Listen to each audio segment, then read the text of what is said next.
Okay, if you could just bear with us, Chair, I'm still trying to connect to the live feed. No worry, thank you.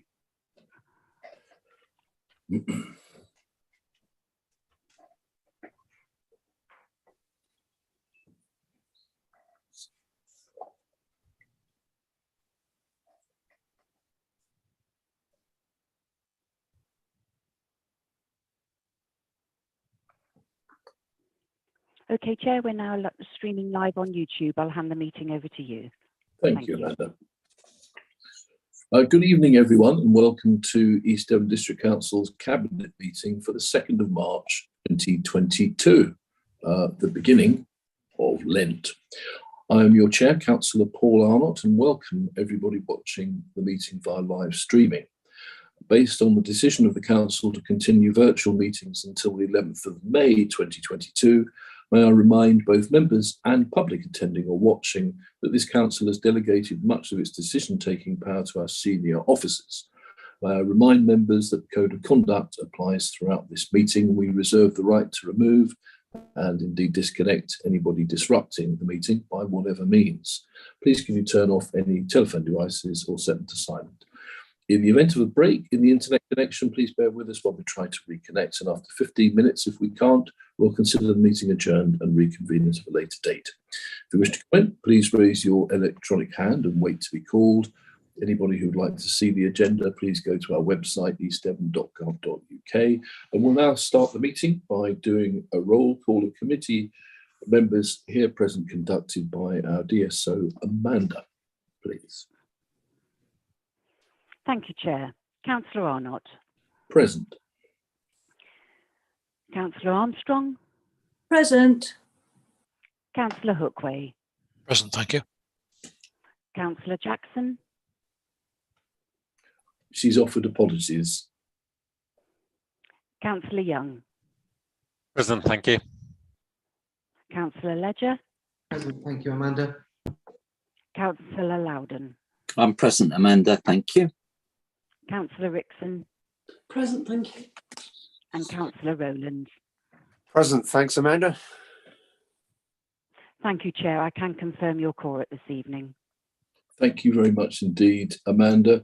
And just to confirm, in the absence of Councillor Hayward tonight, who's the Deputy Leader, I've sent a little present through email to Councillor, who, just in case I disappear off into the internet, be very grateful if he could pick up where I fall off. Thanks, Dan, that your script is there for tonight. So agenda item 1 is public speaking, and welcome Mr. Mike Goodman, please. Over to you, Mr. Goodman. Yeah, thank you, Chairman. On the 2nd of February... Mr. Goodman, can I just, for a minute, just point pedantic, we passed a resolution 2 years ago. We're called chair here, not chairman, but just I can understand. Okay. Sorry. Thank you very much. Thank you. Okay, Chair. On February the 2nd, I addressed Cabinet and was told that I should contact officers if I had any questions. I'm therefore surprised that despite sending questions in last week, I was told that I would not receive any answers, and therefore I'm talking tonight. Turning to car park charges, it is important that the public and councillors are aware exactly what is being debated during council meetings. Can the council explain why the actual number of car parks affected by the £2 charge were never mentioned? The minutes on page 83 show that 8 car parks were recommended by scrutiny to be increased to £2, but 0.25 refers to a further 9. Yet the document that was never really discussed refers to 21, and that is what I believe has been agreed. In the Herald, the leader himself of the council referred to a small select number of seaside car parks increasing, and the local press themselves refer to 8. This, in my view, is a serious error somewhere. When council or cabinet make recommendations which potentially affect residents, what criteria do they use in deciding if equalities and diversity report should be completed before making their decisions? When considering car park increases, there was no equalities and diversity report included. East Devon Constitution refers to this error, but have failed to complete a detailed review. Interestingly, other councils in the UK who have increased car parks did complete a detailed equalities and diversity report. and the Cabinet Member for Highways and Management of Devon County has instigated a comprehensive equalities and diversity assessment. So why not East Devon? I asked this council, is this group of people so unimportant that they did not, that they've been disregarded? Some time ago, East Devon did consult businesses and residents when completing a car park charging review. So why not this time, and who made that decision? In the papers, there's no table showing actually how much money would be raised if various prices were agreed.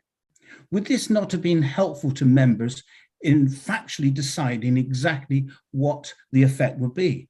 And I can see no figures that actually say how much revenue would be raised by increasing car park charges of the 21 to £2.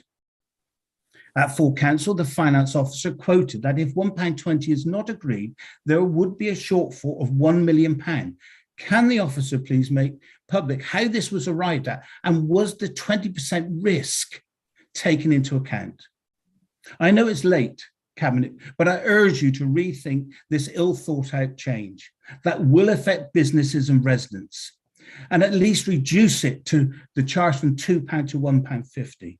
But if the charges are to go through, can you please say when they will start? Because I understand you'll have to give a 21-day variation order when you intend to implement this. Thank you. Your time's up, Mr. Goodman. Thank you. Well, I must say, great timing, Mr. Goodman. Thank you very much. Bang on 3 minutes. You've done this before. So thank you very much for that. If you're able, please, to help just distill out of that the questions you'd like answered, and send them to me. I'll do my best to get the officers to provide answers with that. I'll send them to you tonight, sir. When they're able to do so, and that's good. Okay, thank you, Mr. Goodman.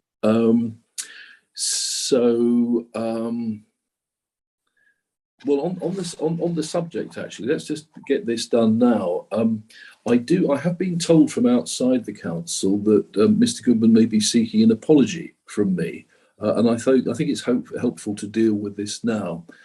This follows up from my saying at the last cabinet that Mr. Goodman had some of his facts wrong in his comments to the council.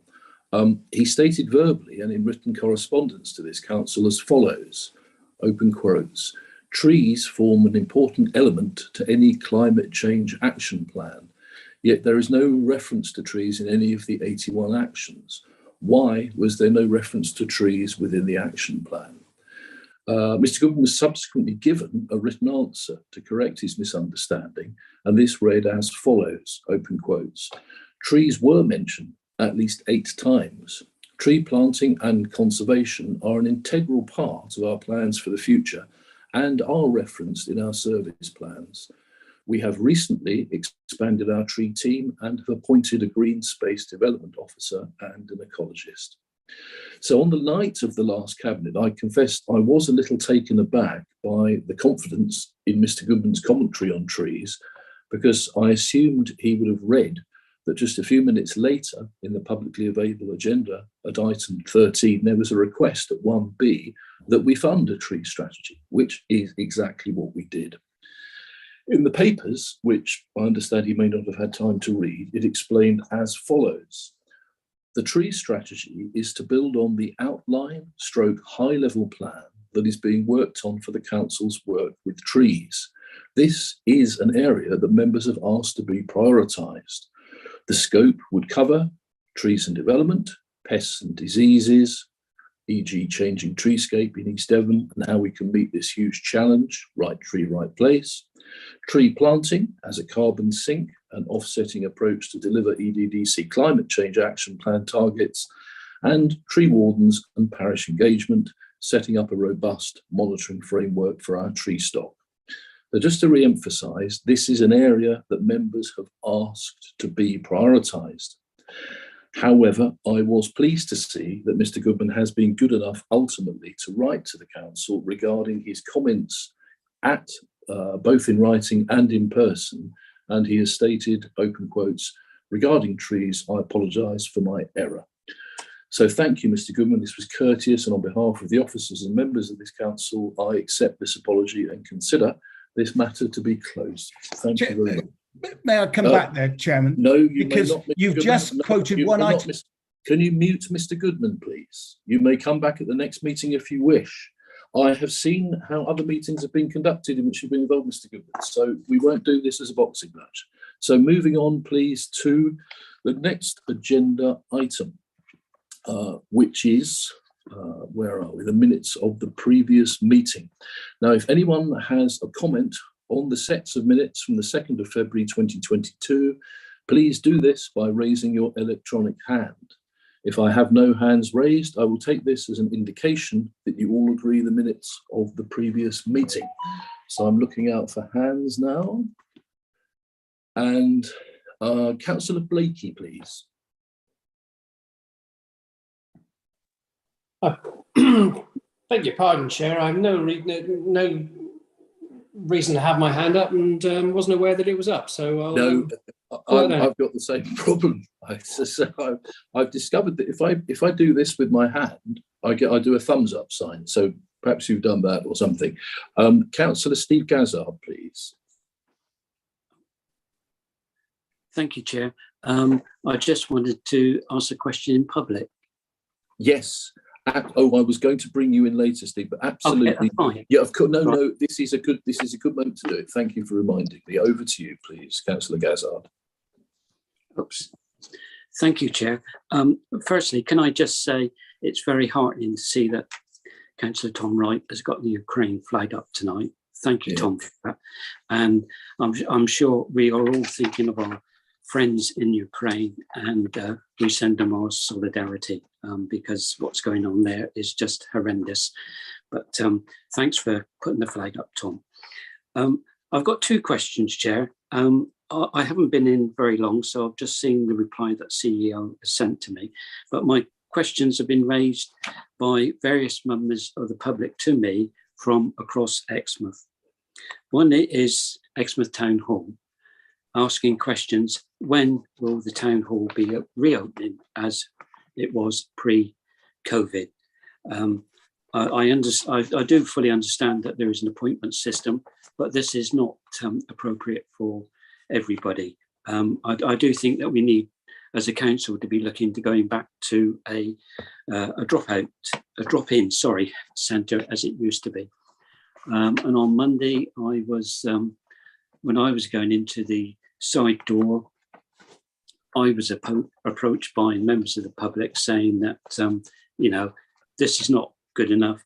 We're waiting outside in the cold, in the rain, when, as before, they could go into the town hall and sit and wait. We all know that the town hall has had COVID work done on it. There are all the screens in place there. So I just think that we need to look very hard and carefully at the town hall. It is the biggest town in East Devon, and that I really do think we should be looking at going back to some sort of normality. And I appreciate the CEO's response to me.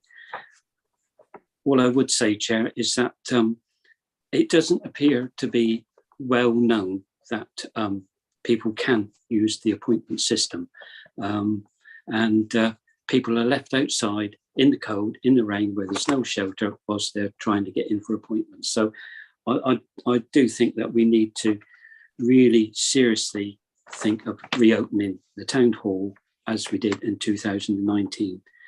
My second question is to do with community centres, and I'm really pleased to see that the majority, if not all, apart from one that I know of, have reopened, which has been really appreciated by people that use them. But my question is regarding Clayton House in Litlam, which has been closed for a very long time, and I appreciate all the reasons why it's closed. But my question is really, when is the work going to be undertaken? When can we expect it to reopen? And I think one of the problems with these two issues that I raised, Chair, is that it doesn't seem to be absolutely crystal clear to the general public what is going on. So, I mean, if our comms team could do something to promote or explain what is going on at Exmouth Town Hall and what is going on at Clayton House. That might take, people might understand, but I think the first question, the Town Hall, we really must look at going back to normal. Thank you. And thank you for allowing me to speak. No, thank you, Councillor Gazard, for that. So there have been written responses on this regarding Exmouth Town Hall and regarding Clayton House.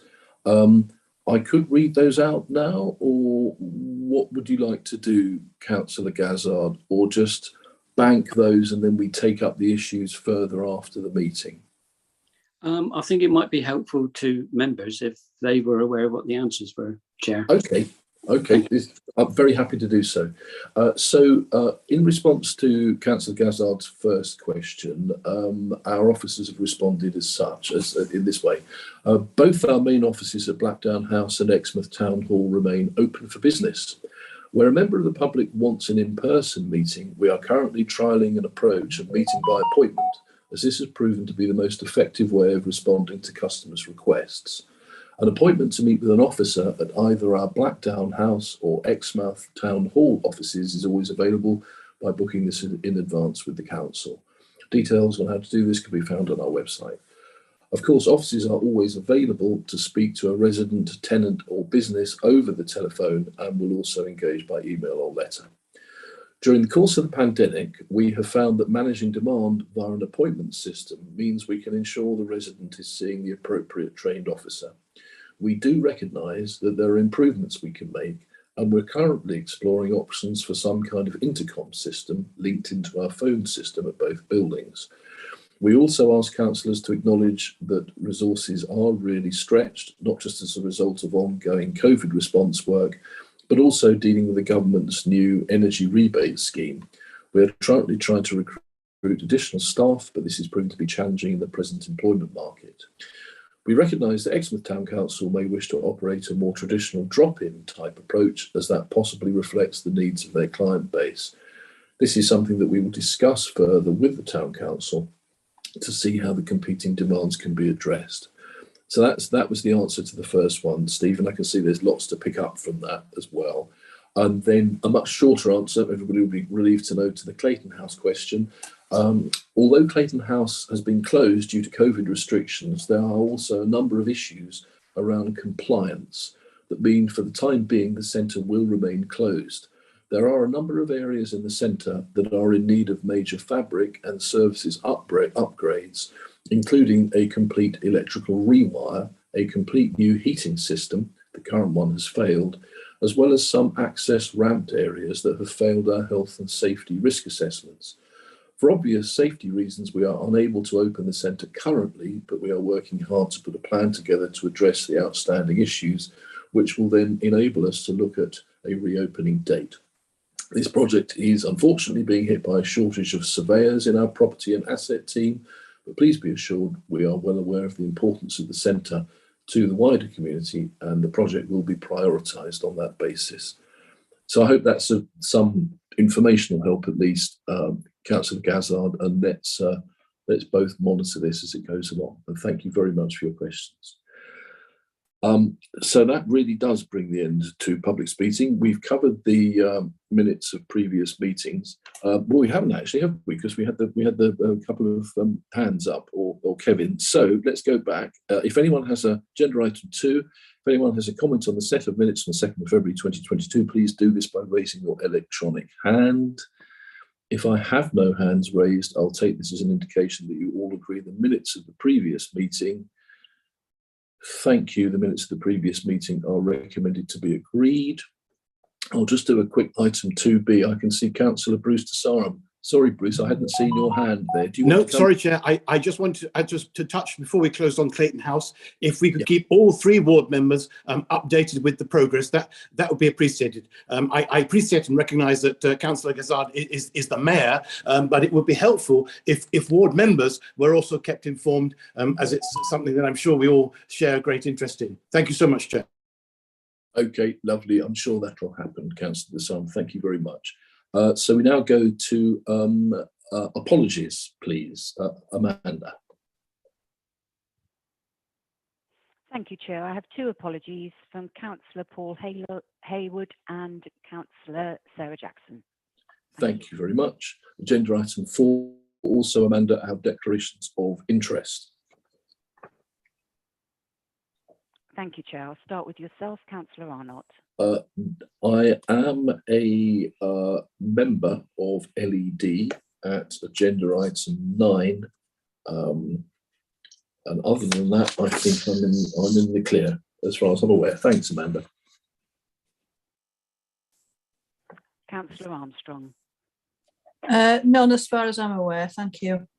Councillor Hookway. None as far as I'm aware, thank you. Councillor Young. None, thank you. Councillor Ledger. Yeah, so on 2 agenda items. So agenda item, bear with me, 14, the Axe Valley feasibility report, and then agenda item 18, Team Devon Recovery Group. They're both personal interests. I am Chairman and Mayor of Seaton Town Council. Thank you.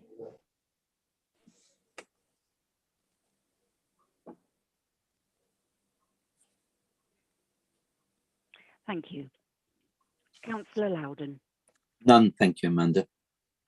Councillor Rickson. None, thank you. And Councillor Rowland. Thanks, Amanda.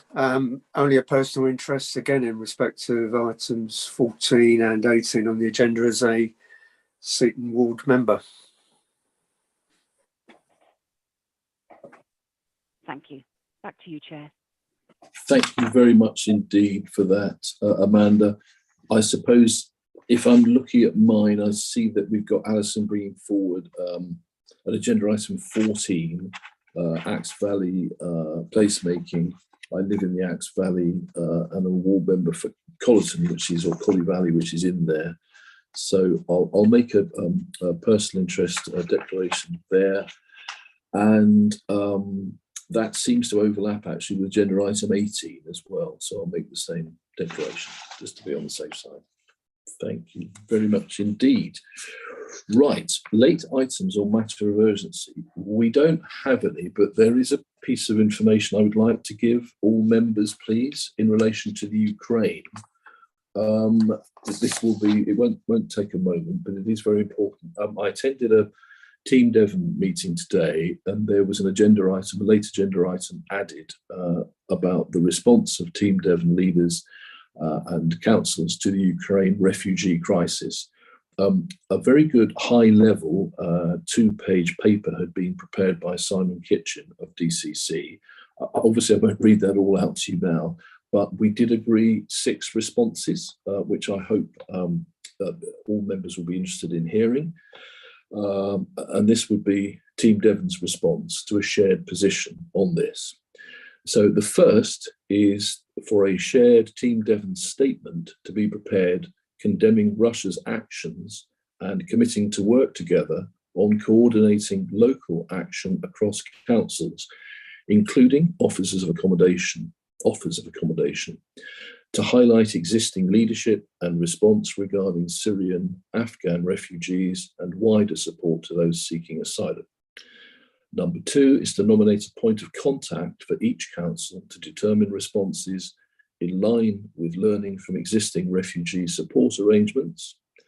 Number 3 is to develop a template for use on council websites, signposting to key guidance and points of information relating to offers of support. Number 4 is to promote financial donations to specific international aid appeals to support the crisis. Number 5 is to hold offers of accommodation via district councils pending clarity of requirements from government. And number 6, and finally, is to explore inviting contact to the county council from Ukrainians resident in Devon to explore if they have relatives likely to travel and what the accommodation and wider needs would be. So that will be refined into a more elegant statement than I would expect to see coming out tomorrow. But I just wanted to, I'd had a very, the chair has done some excellent work around this. I'm sure we're all delighted. We've got the Ukrainian flag flying, and applaud Councillor Wright in there with the Ukrainian flag behind him. And this becomes a very personal matter. The leader of Exeter City Council, Councillor Phil Byerley, he's on one side of his family, his origins entirely in Ukraine, and so he's very personally involved with this as well and spoke very well about it today. Thank you. I'm so sorry it's me reading so much out today. That should come to an end for all of that, and apologies. So now agenda item 6 is confidential or exempt items. There are no confidential or exempt items which officers have recommended should be dealt with in that way. Agenda item 7 is the forward plan. Are members happy to recommend the forward plan for approval? I will take it that you are, unless anybody. Let's do it the other way around. Let's do. I might as well do this for brevity. Can we do the green ticks for yes, red crosses for no, and yellow hands for abstain, please?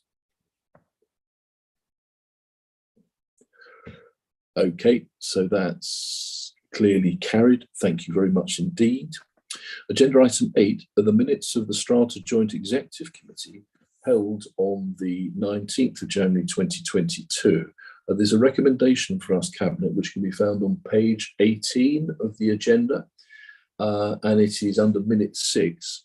It's changes to the terms of reference, and it's recommended to East Devon District Council, Exeter City Council and Timbridge District Council that Strata's Joint Executive Committee, TOR, be amended to allow for the officer representation to be the Chief Executive or their nominee of the 3 constituent authorities rather than Chief Executive. So that's pretty self-evident. Chief Executive is not available, another senior officer comes along. So can I ask, please, for first of all, any comments from outside of Cabinet on that? Chair, sorry to interrupt, if I may. They have already gone through council these minutes. They were on the 21st of February agenda because of the budgetary implications, so they've already been dealt with by Cabinet. So we're just noting them then. Okay, lovely. We'll stop me as we move forward in case there's another thing of that. Thank you. Moving on then to agenda item 9, the minutes of the LED monitoring forum held on the 25th of January 2022. Do members wish to make any particular recommendations on this item, or can we agree to move this forward without specific recommendations? So hands up, please, if there's anything anybody would like to say on that. Otherwise, we will move on. I can see no hands, so thank you very much. We will move this forward without specific recommendations. Agenda item 10, the minutes of the Recycling Waste Partnership Board held on the 26th of January 2022. There's a recommendation on page 26 of the agenda. Henry, is that the same? Yeah, I was waiting for a pause in breath so I could jump in. No. There is a fight to get in. There is a report coming to Cabinet which will come, I think it's the next meeting, so I would suggest that you defer that particular recommendation to be considered at the time that report comes forward. Okay, in which case that is duly deferred on the advice of Mr. Gordon-Lennox. Thank you very much. Agenda item 11, the minutes of the Poverty Working Panel held on the 31st of January 2022. Again, do members wish to make any particular recommendations on this item, or can we agree to move this forward without specific recommendations? Looking for anybody who would like to say anything from outside of Cabinet. Coming back inside Cabinet, unless somebody puts up a yellow hand, I will take it that we have agreed to move this forward without specific recommendations. Thank you very much. Agenda item 12, the minutes of the Community Grant Panel on the 2nd of February 2022. That refers to page 39 in our agenda. Henry? Nothing there, that's fine, good to go. Good to go. We don't need a vote, we're just noting them again, are we? There are specific recommendations here that you will need to approve. Right, okay, cool. We're having all the flavours under the sun. Okay, in which case I'm just hurtling down to page 39, nearly there, because I think it's important to read these things out. Yes, at minute 81, the Community Grants Panel of the 2nd of February recommended to Cabinet that a medium community grants fund scheme be set up using criteria similar to those in place for the small community grant fund scheme, whereby applications could be made for grants in the region of £500 to £5,000 as a one-off scheme to award the £74,000 crowd fund East Devon underspend. This would be on the basis of applicants raising a minimum of 50% of their total project's costs from elsewhere. Anybody from outside Cabinet like to speak on that, please? If you would like to put your hand up. No. So Cabinet, are you happy that we just move this forward? Oh, Councillor Jack Rowland, please.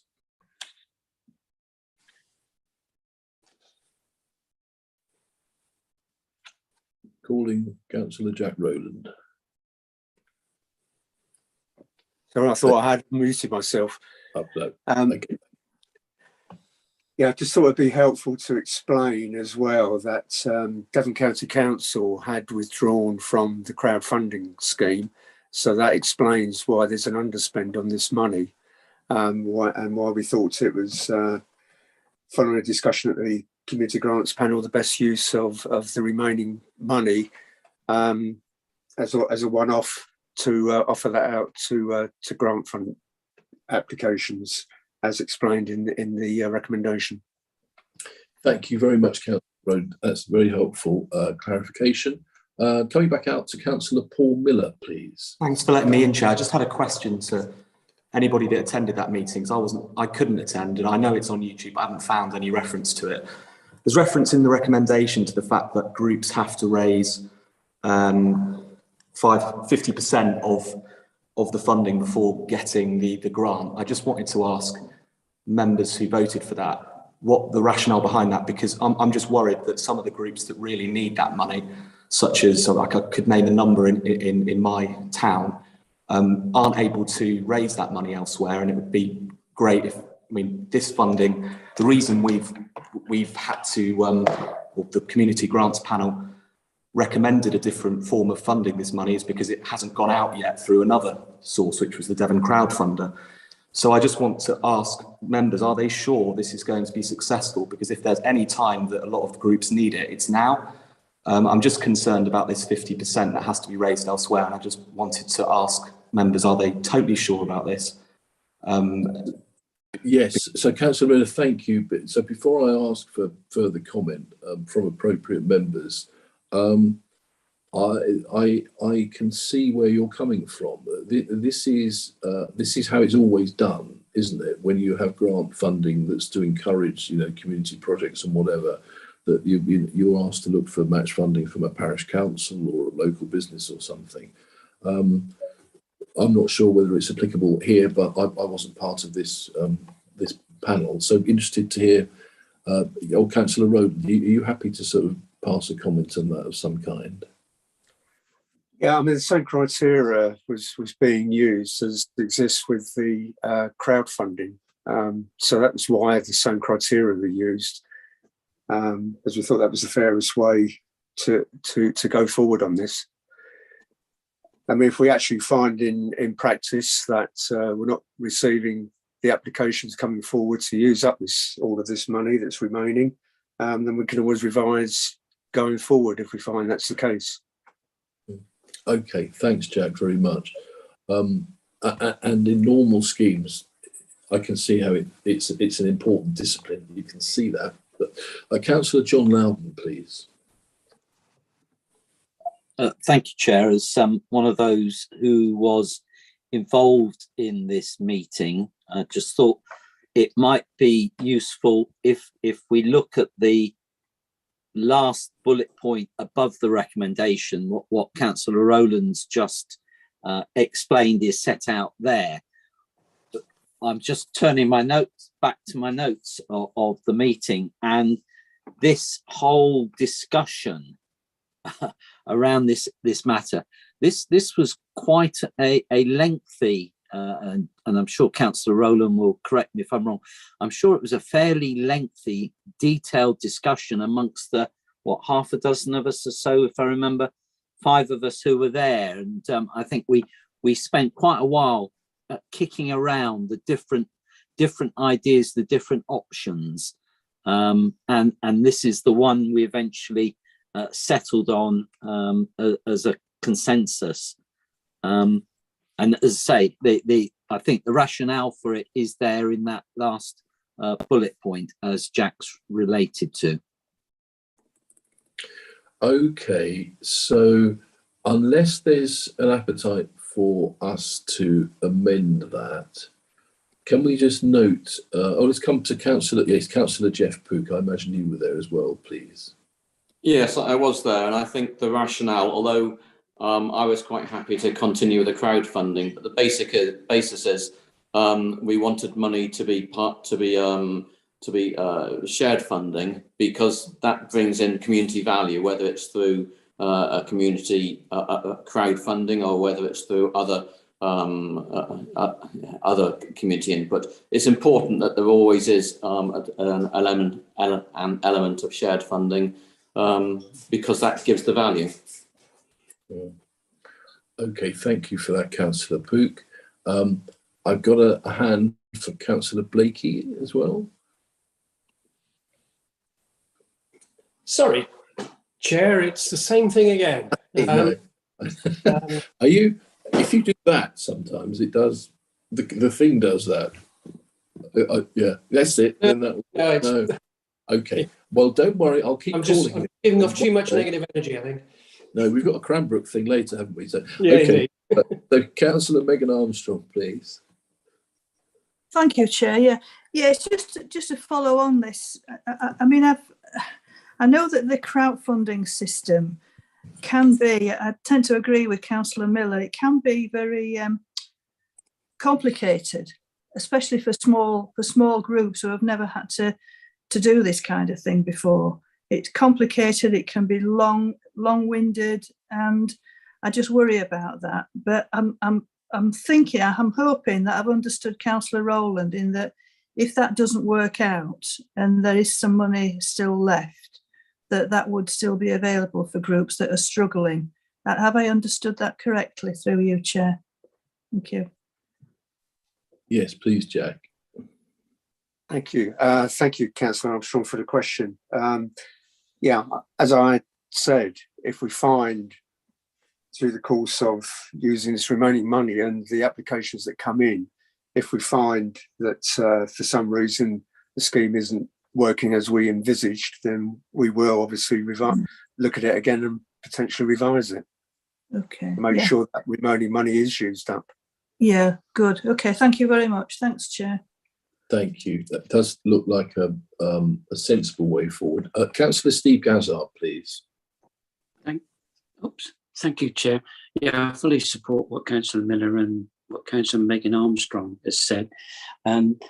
Is it possible then that could be written into the recommendation so that it's there and the working party doesn't have to like get permission or whatever to put that in place? It could just crack on and do it. It's just a question, please, Chair. Well, I see no reason not to add a line there, but can I ask for Mr. Gordon-Lennox's advice on that? Yeah, you can amend the recommendation. So will you be looking for the community grant panel to review whether or not the 50% should be required before it's administered? And effectively, the panel. Is that what we're saying? I thought we were saying if they, or maybe I misunderstood you, Henry. I thought what we were saying was if the applicants aren't coming forward and there's money left there, that we change the criteria. Isn't that what we were looking at? Yeah. Yes. In other words, if at the next meeting there's still, £30,000 left and no more applications, then at that point we change the criteria so people can come forward without 50% match funding. Unless anybody who's closer to the report writes to that, I think there's a danger of this, and it would probably be. Anita's got her hand up. She was. I think generally this probably would be something that needs to be considered further before being agreed to. The process, if nothing else. Okay, Anita, please. Chair, I wasn't at the meeting, but I've got Jamie's report, which is going to the next community grants panel. One thing that might be useful is that the scheme rules look to provide that at the time the group applies, they only need to have, this is complicated, they only need to have raised 70% of their 50% match funding. So at the time of application, they only need to have 70% of their 50%. The idea of that being that the council's money gives them a springboard effectively to help to gain the rest of their funding. So that's already provided for in the report. But I think, as Henry says, if you wanted to vary the recommendation, then Jamie could add that into the paper that's going to the grants panel. I think it's in the next week or so. In the next week or so, then perhaps that's the place to revisit that. Is that okay constitutionally if what we're doing, I mean, in theory, we're revisiting something within 6 months, aren't we? And then amending it a week later. Can we do that? Can that be done? Yeah, and effectively whatever goes to the next community grant panel would come back to the next cabinet on the minutes after that. So it would end up here anyway. Okay, that all looks like a sensible way forward if we can note that. But subject to further comments, Councillor Tom Wright, please. Yes, Chair. Thank you. I did chair this panel by what other name its predecessor was, and in fact, although there were I wanted to say rules, but there were guidelines. We did often exercise some flexibility, taking in mind the, if you like, the value of the grant to the community, and also the ability and support the applicants were getting. We recognise that some organisations are very adept at framing claims and applications. Others are not so adept, but their need is often more. And I know that meeting there, we did have an element of flexibility, which was supported by the representative of Devon County Council who sat on that meeting with us. So that's all I want to say. Rules I like guidance rather than rules. Thank you, Chair. Yes, no, thank you, Councillor Wright. Wise words. Good to hear from you. Thank you. Councillor John Loudon, please.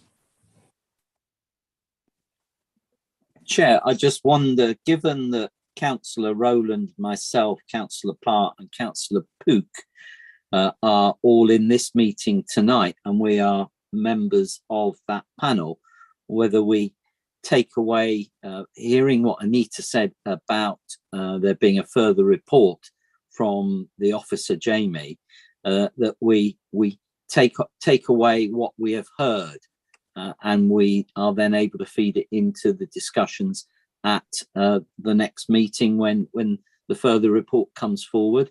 I don't know if that's helpful. Yeah, I think that's very helpful. So obviously the minutes will record this, an element of this discussion tonight. And thank you, Councillor Miller, for raising this one, for others who've spoken. I would be hesitant if the meeting was in 2 months' time, but since it's next week, it seems as if, there's potential for getting this sorted. So if we're all happy with that, I think we should move on to the next agenda item, which is the Levelling Up White Paper at agenda item 13. Sorry, Chair, that those minutes are agreed, but so effectively so the recommendation is agreed, but it may well be changed by subsequent review, essentially.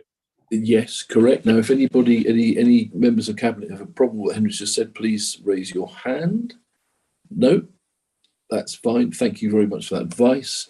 So moving on now to, it always happens with Andy, I keep tearing him up. And then, so agenda item 13, the second time of asking, Levelling Up White Paper, a report by Andy Wood, our Service Lead for Growth, Development and Prosperity. Over to you, please, Andy. Thank you, Chair. So the Levelling Up White Paper was published on the 2nd of February. The report sets out the key provisions contained within that document, but I just wanted to focus in on 2 particular areas. The first of those relates to the devolution framework, which is set out at Appendix 2, which identifies 3 different levels of potential deal that could be negotiated with varying powers and funding tied to different governance structures. And the significance of that is that within the document, Devon, Plymouth and Torbay are identified as one of 9, if you like, go early areas to negotiate a county deal with government over the period to the autumn of this year.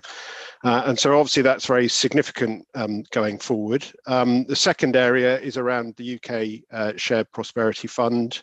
There has been some pre-launch guidance published alongside the white paper, The UK Shared Prosperity Fund is the successor to European structural funds. The guidance makes it clear there will be a tapered introduction of those funds going forward, and that is subject to investment plans being submitted and agreed with government by the summer of this year. So two pretty clear timelines.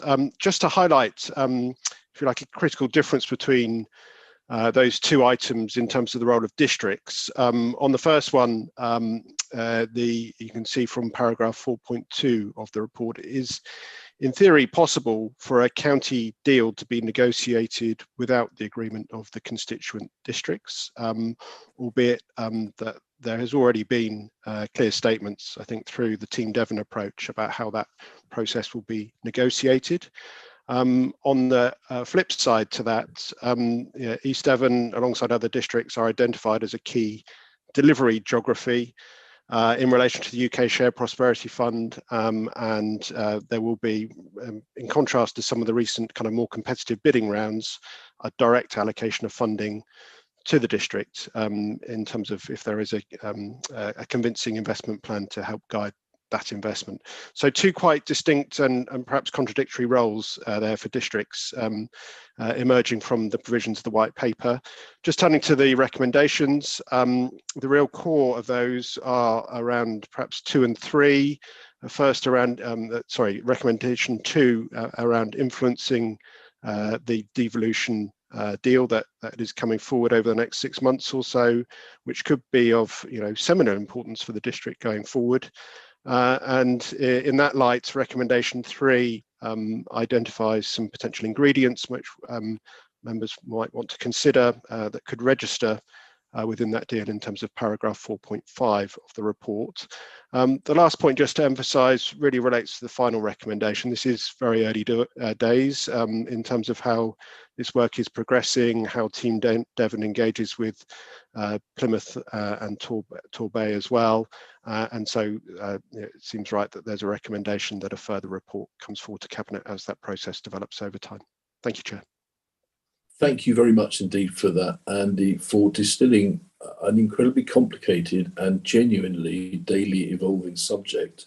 From my perspective, the big issues will be, not big issues, the useful information moving forward is what exactly will be the quantum that we can gain both as a district and as a wider authority from this process in order to justify all the work and the rigmarole around it. And then the second thing, obviously, are governance issues, but those will evolve alongside. But I think the key thing to say is nothing is set in stone yet. However, we can't pretend that this isn't in full play right now. Andy, can I just ask you a question? At the moment, we're looking at there's a few deadlines, aren't there? But there's sort of, there's the early autumn, but in a sense, to start getting beans in the row, some quite committed work needs to be happening, immediately, and papers need to be, submitted in the summer and so forth. I mean, can you just say something about how you see that going?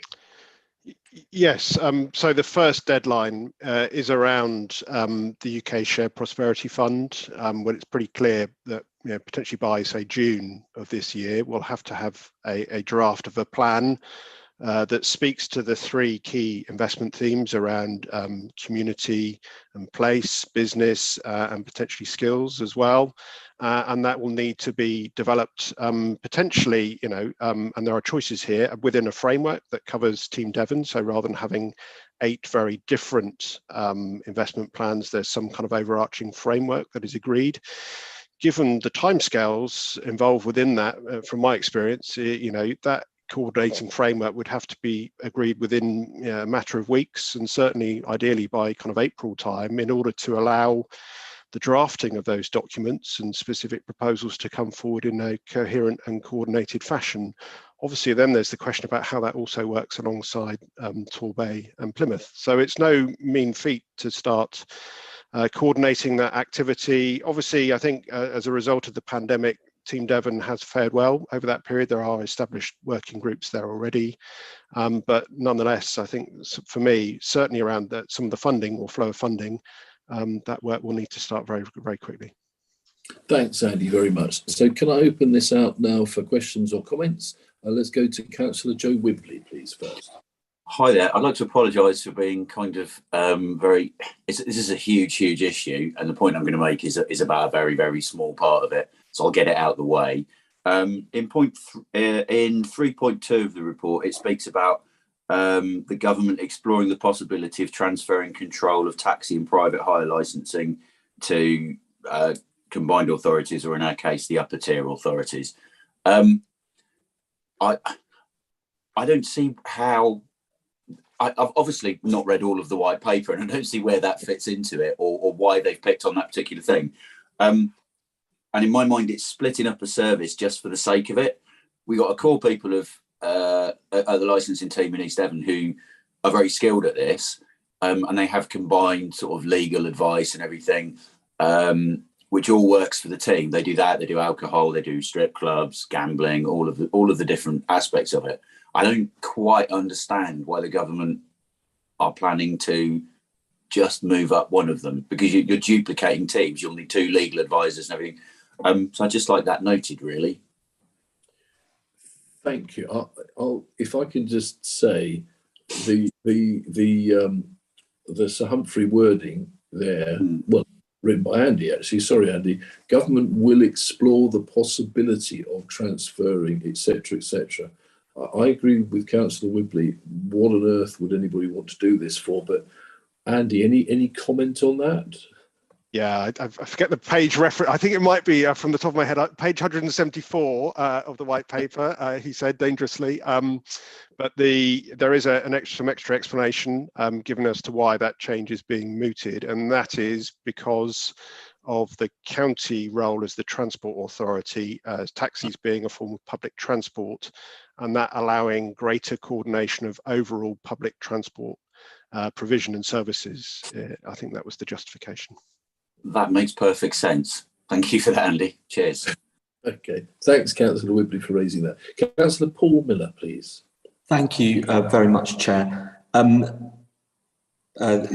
in this report, in the third bullet point, it states that Cabinet are being asked by Andy to consider and advise on a potential list of programmes and investments set out in paragraph 4.5. So I go to 4.5. And I just wanted to refer to a couple of things in there from my perspective as a local Exmouth member. First of all is on the third bullet point on strategic transport infrastructure improvements, it refers to the passing loop on the Waterloo rail line, which I suggest is very important. I just wanted to add one that I think is really important as well, which is in Exmouth, which is the Dean Way extension, which formed part of the previous levelling up bid that failed.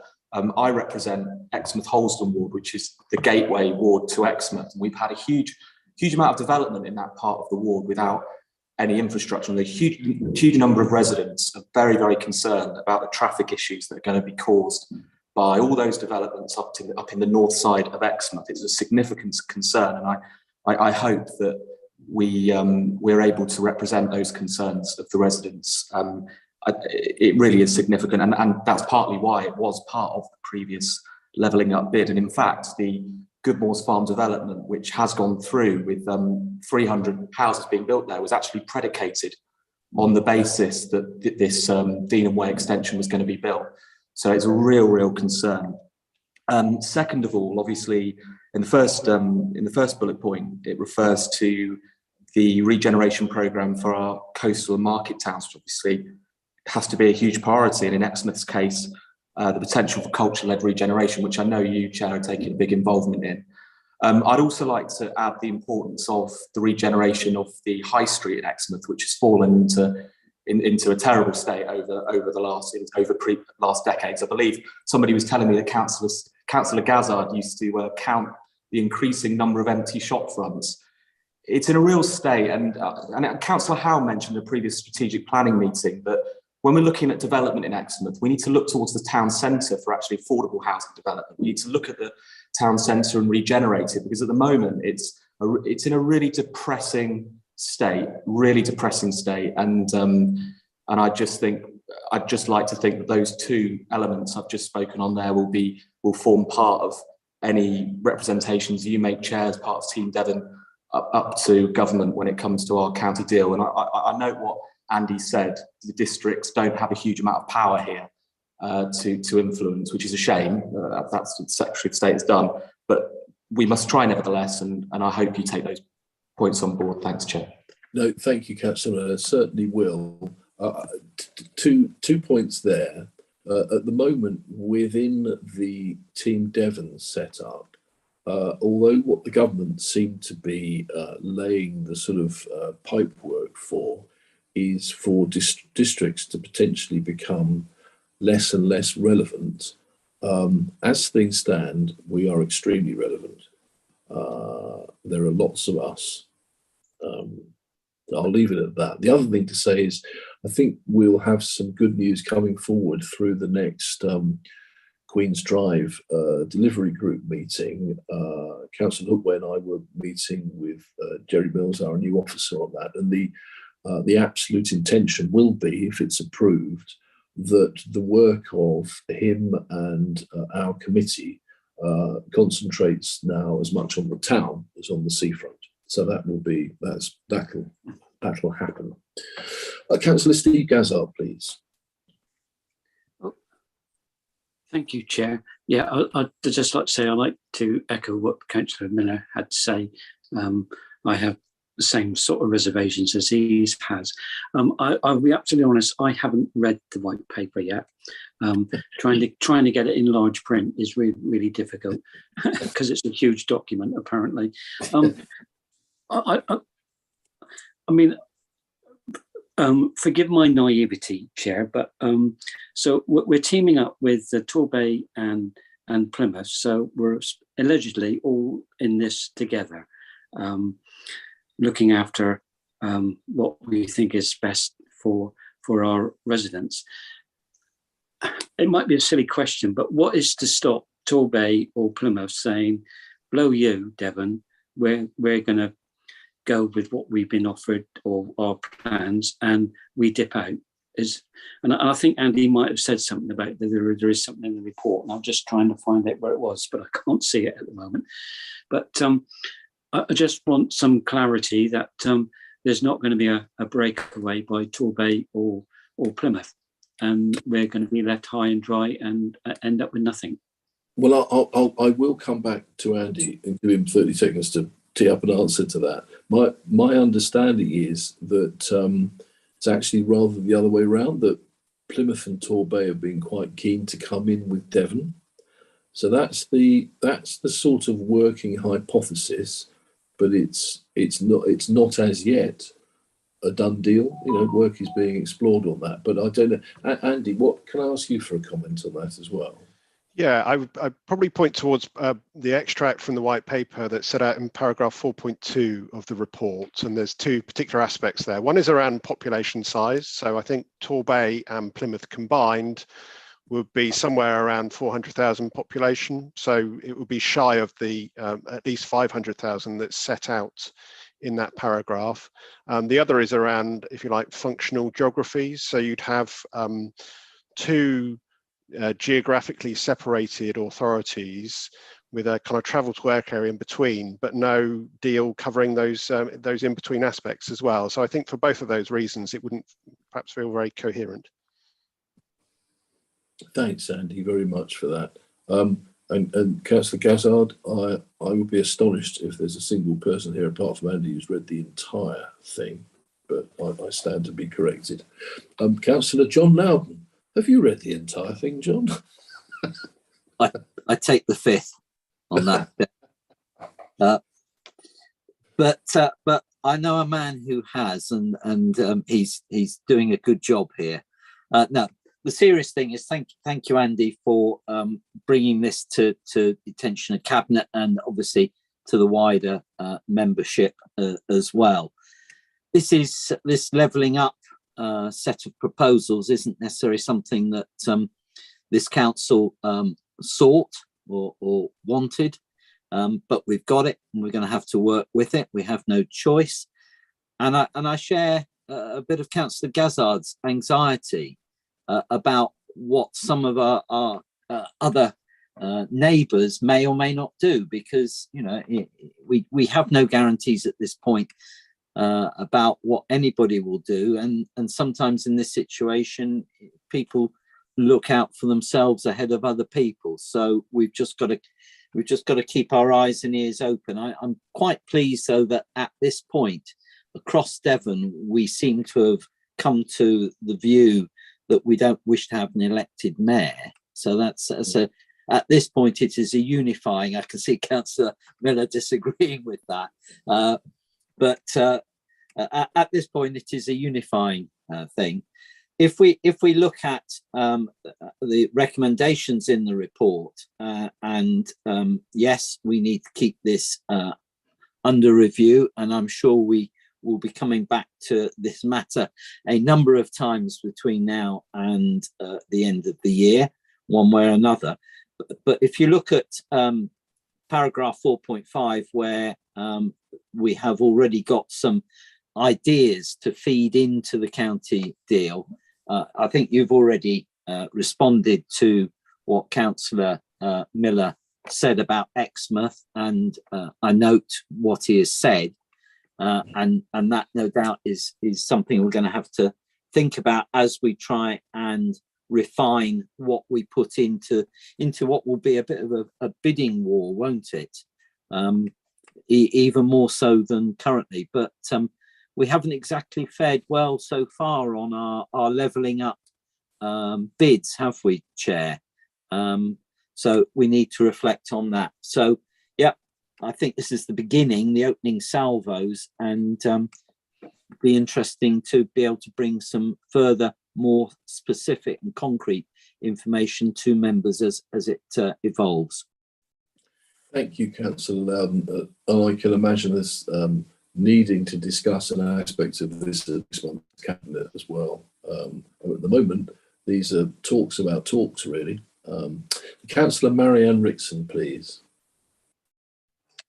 Thank you, Chair. Just following up on comments from others, Councillor Loudon mentioned about the rejecting a mayoral idea, and if you look at Appendix B, down near the bottom, it mentions ability to introduce mayoral precepting on council tax. So that means even more money for the poor hard-pressed ratepayers just to pay for a mayor, but we don't need one. I was also worried about the population levels. In fact, I did a bit of research before the meeting, and population levels at the moment are 810,000 for Devon, but Plymouth and Torbay combined, that's Plymouth 251,000 and Torbay 52, so they would be well below trying to oust the rest of us, and because they would not reach the 500,000 limit. Absolutely. Thank you, Councillor Rickson.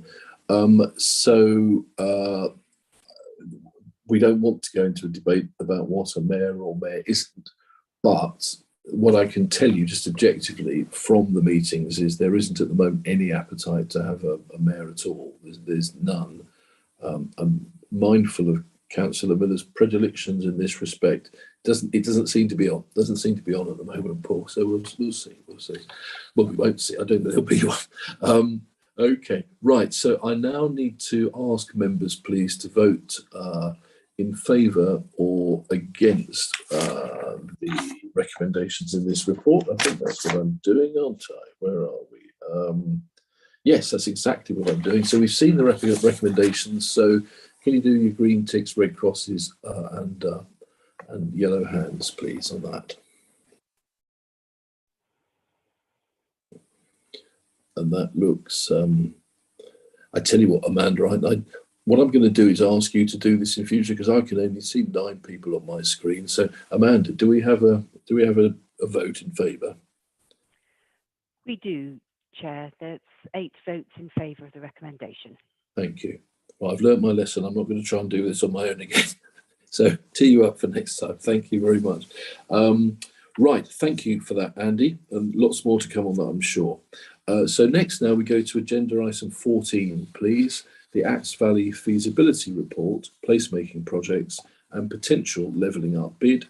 And we have a report here from Alison Hayward, a Project Manager for Place assets and commercialisation. Over to you, please, Alison. Thank you, Chair. Yes, this report sets out details of the Axe Valley project, which considers placemaking and redevelopment projects for sites within the Axe Valley, either in public or private ownership. So as detailed, consultants have been appointed to undertake feasibility studies on a number of sites referred to in the report. Proposals for these sites may form part of a future Levelling Up Fund bid in round 2 of Levelling Up, which is expected to be announced in the spring. So the work of the consultants is being carried out in 2 stages, as detailed in the report. And stage 1 is being funded through the Welcome Back Fund. And it's recommended that stage 2 is funded by the Business Rates Reserve Fund, where there's already an allocation for considering Levelling Up Fund bids. So it's also recommended that a further report come back to Cabinet with recommendations concerning whether to bid for Levelling Up Fund round 2, and if so, what projects should be included within that. So that's a brief synopsis of the report. So I'm happy to take any questions if required. Thank you very much indeed for that. Alison, can I ask for any members from outside Cabinet, please, who'd like to comment, to come forward first? Councillor Andrew Moulding, please. Yes, thank you very much, Chair. And a big thank you to Alison for the work she's carried out on this project. And we've had a couple of very positive meetings with a lot of jolly good ideas, which I'm hoping may come to fruition. The Axe Valley is certainly in need of a boost, and the projects that have been suggested seem as if they would give that boost to the Axe Valley, and that's the whole area. That's Axminster, Seaton, Collerton, etc. And I think we can hopefully go forward with the consultants, who I'm very impressed with. I think they grasped the concepts that we've come forward with, and I think the whole thing is very positive, and I would recommend it to the Cabinet, Chair. Thank you very much for that, Councillor Moulding. I think I would concur with everything you just said. Thank you. Councillor Jack Rowland, please. Thank you, Chair. I think Councillor Moulding might have been reading my script, actually. But thank you very much to Alison for bringing this report this evening to Cabinet. I echo what's been said. I've been involved in a number of the meetings already with the consultants, and you only have to look at what's happening recently in both Axminster and Seaton when you think there's another business that's recently had to close in Axminster Town Centre, and hopefully the temporary closure of the Jurassic Centre in Seaton. The whole area does need a boost in terms of regeneration, and the work that's going into this Levelling Up Fund, even if that bid is unsuccessful, because we have to be realistic that unfortunately East Devon has been placed in Tier 3, which is the lowest tier in priorities that the government has set out.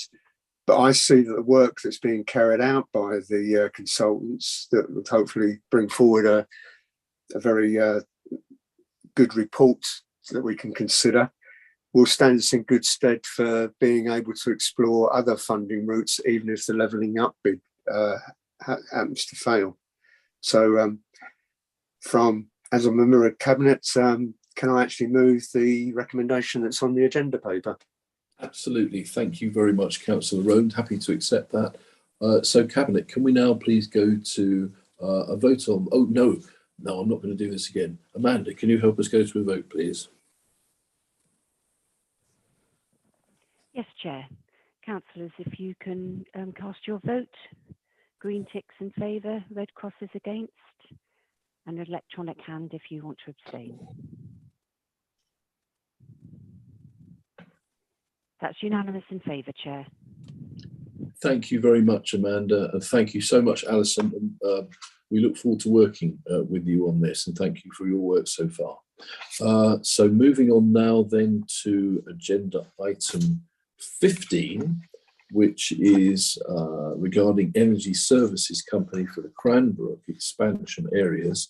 We have a report here by Andy Wood again, our service lead for growth, development and prosperity. Over to you, please, Andy. Thank you, Chair. So the background to this is really formed by the Cranbrook Plan, which will manage the expansion of Cranbrook from the current outline for 3,500 homes up to just shy of 8,000 homes. Important to say that the carbon policy contained within the Cranbrook Plan demands that those new homes are delivered to a zero carbon standard. That is both more demanding than the forthcoming future home standard at a national level, which seeks only a 75% reduction. And it's also being introduced at an earlier timescale. So the future home standard won't operate or come into being until 2025. We're anticipating this policy will bite this year as key planning applications are determined. So from my perspective, it's both very ambitious and probably our most ambitious zero carbon policy and will lead to very large scale carbon savings over the duration of those homes. It's important also to say that the fundamental way we're anticipating that those carbon savings will be achieved is through extending the district heating network, which has formed a key, if you like, part of the infrastructure for Cranbrook from day one. Don't worry. Sorry. Don't worry, Karen. Oh. Sorry. Okay. It was all going too well. You'll have to change your ringtone. Yeah. Oh, it's very hot in here suddenly. Sorry. Where was I? District. I'll cut to the chase. The district heating requires an energy services company to serve each of those homes. I'm very grateful to Naomi Harnett here, who yet again led a very successful bid to the government's heat network development unit. You can see we've been offered £125,000 worth of funding to help secure consultancy support to undertake a market engagement exercise. That is subject to £50,000 of match funding being provided. So there's a recommendation around that being made available from the climate action budget. I'm very grateful to Councillor Rickson there. And also for both myself and Mr. Davey to sign the associated memorandum of understanding, Chair. So thank you. Sorry about the interruption. Really almost seamlessly recovered, Andy. Thank you very much for that. So can I look please to anybody from outside of Cabinet who'd like to comment on this? And I can't see anybody at the moment. So can I come back inside Cabinet? Oh, I think I really do have Councillor Kevin Blakey. Yes, this time. All right. Chair. Just to say that I fully support the report. The district heating system in Cranbrook is essential for the future of the town, both in terms of resilient heating and also to, as we know, to meet the zero carbon ambitions that we have for the town and for the district. And particularly at the moment, it's really been brought into sharp focus locally because this very day people have received their new EON bills for the fee structure, the price structure for the next 12 months, which is essentially a doubling of the prices that were charged previously. Now, I think it's probably fair to say, without going into too much analysis yet, that the price is still, dare I say, reasonable when compared to other fuels. But it is of course comes as a shock to a great many people here, and that fuel poverty is a real and looming problem here. So getting this kind of infrastructure in place to try to make best use of local resources and in a way that will enable us to keep control of the costs is vital. So fully support it, and everybody, I think, certainly at town council level, wants to see the district heating spread out to the entire of the expansion of Cranbrook and beyond. Thank you, Chair. Thank you for your insight, Councillor Blakey. It's very valuable. Thank you very much. Councillor Marianne Rickson, please. I'd just like to thank Councillor Blakey for his comments and acknowledgement of the problems about doubling of fuel bills, but that they're not going to be quite as horrendous as experienced outside of the heat network. But I sincerely hope that the committee will support these recommendations, because as Andy Wood said, the rollout of this is going to be well in advance of government recommendations with regards to the Future Homes Standard, and it's also going to contribute substantially to our aims of reducing carbon emissions. Thank you very much. Thank you, Councillor. Councillor Megan Armstrong, please. Well, thank you, Chair. Yeah. Andy will be fed up with me asking questions about the district heating network, and the concern I have that it is at the end of the day a monopoly and that people can't move from one thing to another. And I accept all the arguments that Councillor Rickson said and Councillor Blakey, that the district heating system is good in so many other ways. But there's always that niggle there with me that it is a monopoly, and people, if they live there, they can't move anywhere else basically and use any other provider. And so that's all I wanted to say about that. And I shall probably vote for this, but it's just a niggle, and I don't know whether other members have got that niggle too. And also the funding, presumably, although it says on the report that it's not in the budget, I'm assuming I'm looking at Simon Davey now, it's because it's not in the general fund. Is that right? And we're getting the money from the climate change fund. Is that correct? Yeah, no, yes, I'm happy to just confirm, Megan. It's in the recommendation, and I think Mr. Wood has explained that, so we don't really need to ask. No, that's fine. About that. Yeah, no. It's interesting, isn't it? I mean, not so long ago, what do we have? The gas board, and we had sort of the post office running our, telecommunications and all this kind of stuff, and then we've gone out to sort of mass privatisation, and now we're coming back to the gas board again, aren't we? Really, a single monopoly supplier. So it's interesting how this has turned out. I just felt, Chair, that I just had to say, if you don't mind me saying that, but no, not at all, not at all. No, I think it's an interesting topic, and I think the one thing this provides, which is one of many things, which is so crucial at the moment, is energy security. So. Anyway, so moving to Councillor Jeff Young, please. Yes, thank you, Chair. One of the main advantages, I know today there's been a lot of people feeling they're disadvantaged by the extra bills, but one of the major advantages of having this heating system is that by one fell swoop, we'll be able to convert all of the Cranbrook housing from carbon fuels to carbon free, and at a very reasonable cost, because we're using heat exchangers in these houses at the moment. Imagine the cost if all the houses in Cranbrook had to be converted to air source heat pumps from gas. That would be a fantastic price. And unfortunately, people haven't learnt the lesson. And in some estates around Devon, they are still building with gas boilers when we're told that we've got to be ripping them out in a couple of years' time. So there are advantages and there are disadvantages. And in the long term, it will work out. But yes, there's going to be some pain in this coming year. But I think that's going to be said for everyone having their fuel bills renewed. Thank you. Yeah. Thank you, Councillor Young. So thank you, everybody, for your insights in this. It's a fascinating subject, isn't it? When you open it right out, particularly in a global context now as well, which is we're all going to be facing sharp price rises. How high will they go? Right.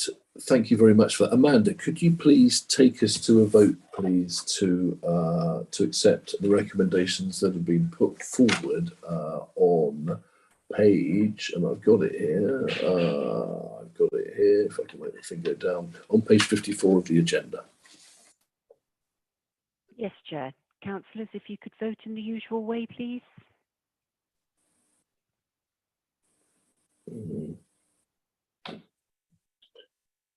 That's unanimous in favour, Chair.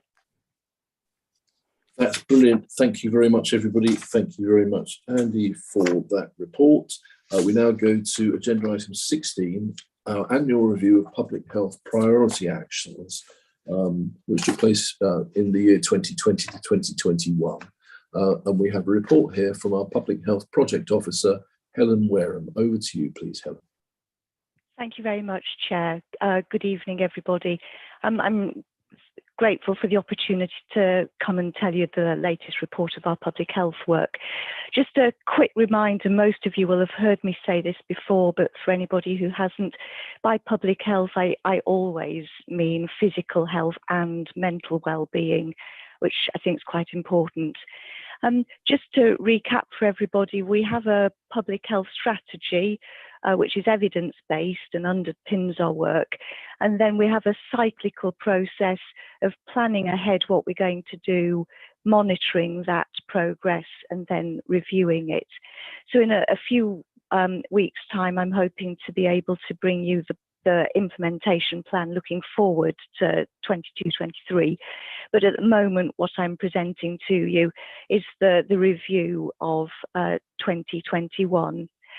So, like all the annual reviews I've brought to you, it's not meant to be a comprehensive document. It's meant to give a flavour of some of the activities that all of the services have done that make a difference to to people's health and well-being. This was the pandemic year that I'm reviewing, so inevitably it has, I think, a very different feel. Echoing how different our work was of many of the officers and of course of many of you. I think it's sort of true to say that I hope one of the few good things to come out of the pandemic was it really showed everybody how intrinsic health is for the economy.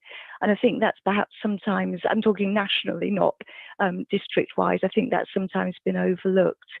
And it has raised the importance of the impact of health inequalities. So in a way, I'm seeing that this review could be seen as a sort of benchmark, and after which we can aspire to continue and indeed increase our commitment to the health and well-being of our residents. So what I'm hoping is that the review gives you some useful examples, and it helps us make the best use of resources and also to further encourage services to support health and well-being across the district. Thank you. Thank you, Helen, very, very much indeed for that. Can I ask members, first of all, from outside of Cabinet, please, if anybody would like to contribute at all? Coming to Councillor Steve Gazzard, please, first. Thank you, Chair, and thank you, Helen, for your report. Just a quick question. Number one states about COVID 2021. During that period, obviously, we became aware of long COVID and how that is going to have a tremendous effect on many of our residents. Have you got any statistics on how many people have been diagnosed with long COVID and the implications that will have? To be honest, I haven't. No, I don't know. I've spent every Friday for the last couple of years looking at statistics, and I can't think that I've seen ones on long COVID in Devon, but it's an interesting question that now you've asked me. I'll do my best to find out. Lovely, thank you, Helen, for that answer, and Councillor Gazzard for the question. Councillor John Loudon, please. Thank you, Chair, and evening, Helen. Thank you for the report. As you say, this report covers the the time. It seems so long ago, really, doesn't it? When, you know, when we were all struggling far more than we are now with COVID. That's not to say it's gone away. I hasten to add to anybody who thinks it has. I just look around me at the moment, and I think, as you've done previously, I think it is really important that you're able to pull all of this together and to remind us of what this council does so well and what collectively we do so well. And so thank you for that. And I'm sure I see Andrew Hopkins is there. His head just bobbed up his name, and I'm sure that he'll be dipping into this information and promoting us collectively. And he's now going to tell me he's already done it. Right. Thank you, Councillor Loudon, for those comments. And Andrew, I'm sure we'll be taking notes. Councillor Jack Rowland, please. Thank you, Chair. It was just picking up on the question from Councillor Gazard and the reply from Helen in connection with long COVID. I think one of the issues is that probably there's not a nationally agreed definition of what contributes to long COVID. So I think that may be why there's a problem in actually defining what may go into the stats under that particular heading, because I get the feeling, depending on how different things are diagnosed by GPs, that it may come under other umbrellas as well, not just under an umbrella of long COVID. Thank you, Councillor Rowland. Councillor Megan Armstrong, please. Well, thank you, Chair. Yeah. Well, I just want to thank Helen very much for doing this report. I think Helen's job is one of those sort of jobs that's sort of the proverbial swan. She's in the background, but beavering away and getting all these statistics for us, and sort of keeping the show on the road. And it's really good when you can feel that there's somebody there who's actually researching things and looking into some of the issues. And she's been particularly helpful on the poverty working panel as well, with the information that she brings forward to that. So I'd just like to thank her very much, and I'd like to recommend that this report is noted by the Cabinet. And thank you, Helen. Thank you very much, Councillor Armstrong, for those well-merited comments there. So the recommendation is the Cabinet note the contribution made by our services through activities reviewed annually which underpin our public health strategic plan. Let's vote on that, Amanda. Go on, let's do that. Okay, councillors, if you could vote in your usual way, please.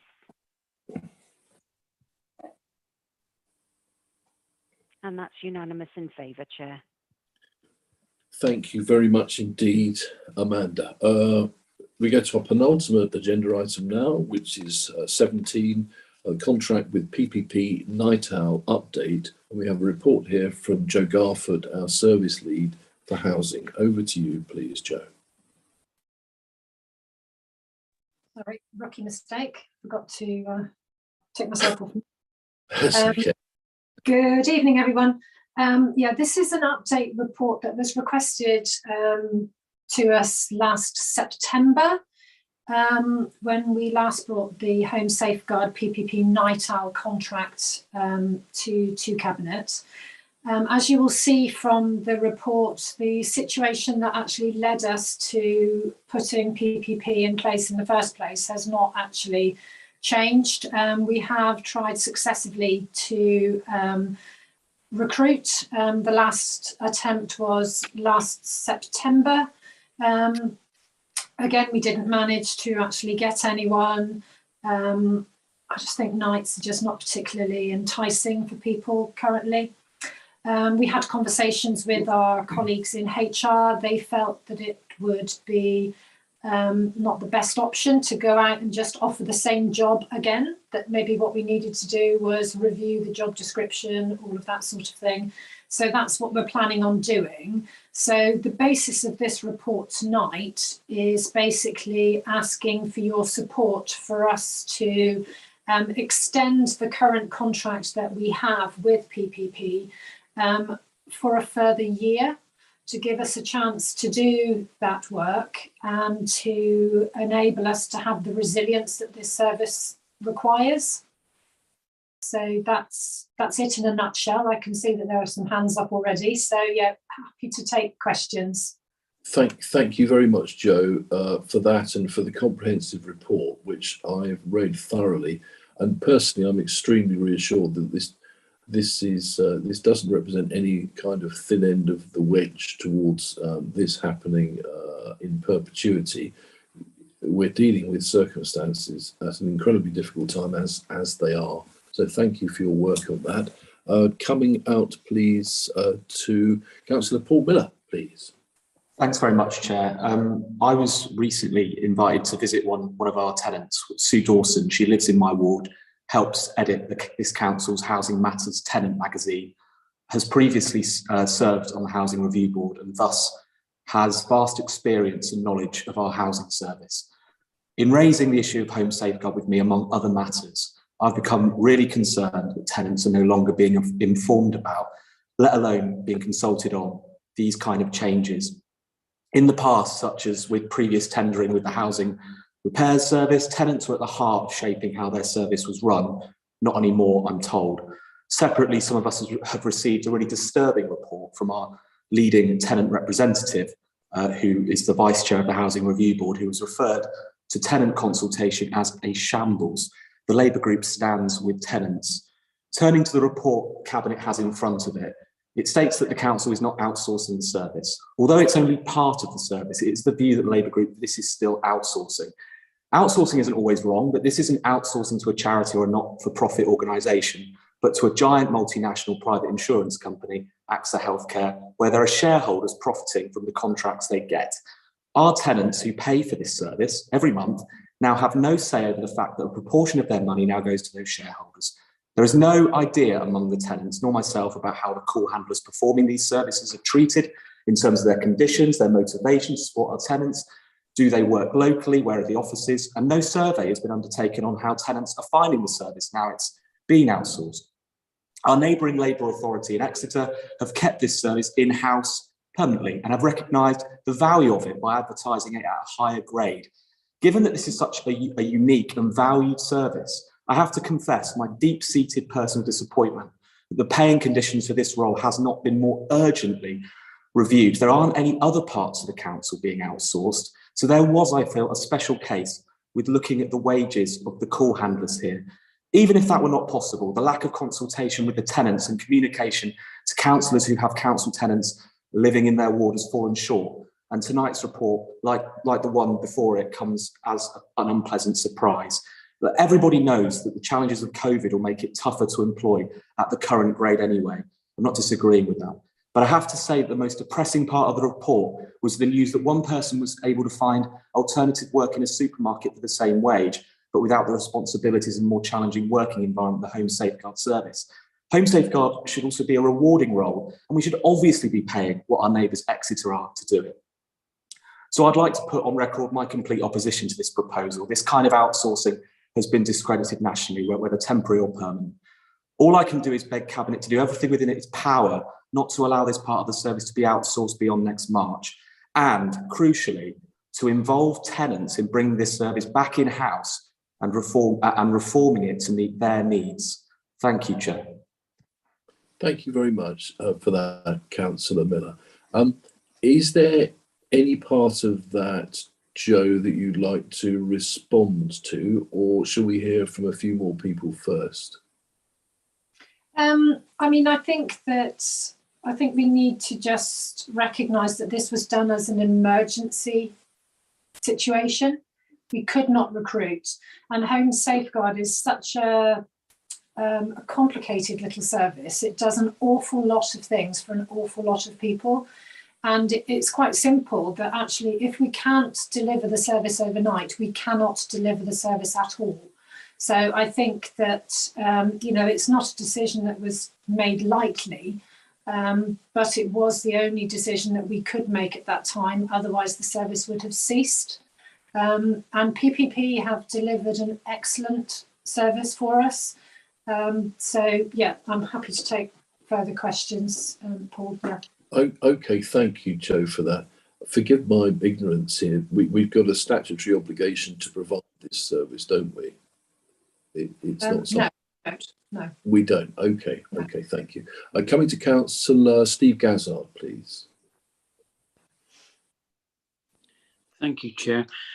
I mean, I really do appreciate that this is a really vital service that we provide as a district council.